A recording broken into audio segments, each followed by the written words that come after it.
What does recyclability mean?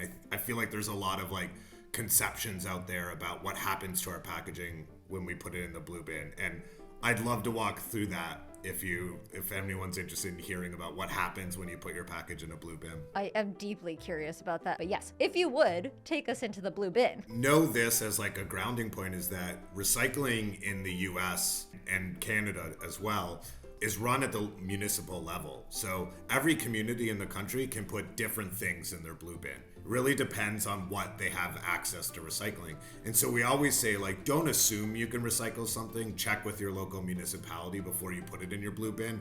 Putting things that aren't recyclable in your blue bin actually can be detrimental to the system. So we always say check. But let's start. So we think about packaging recyclability for circularity. Step one on circularity is being able to put it in your blue bin. We call that collection.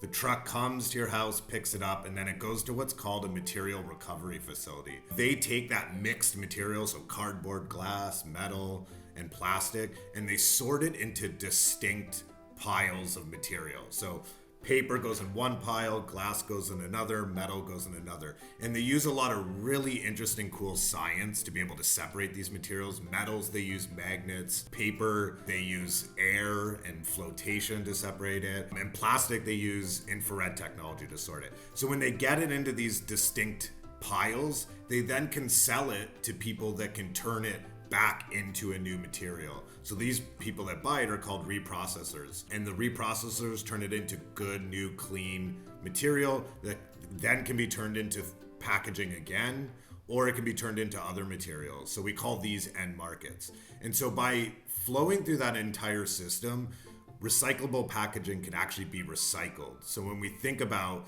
is something recyclable or recycled, the distinction is recyclable means it can go in that stream but doesn't make it all the way through. Recycled means it makes it all the way through and is turned into a new product. And that's what's happening with all the blue bins that we put our material in. It's a whole network that's complicated to be able to get you back to a new package.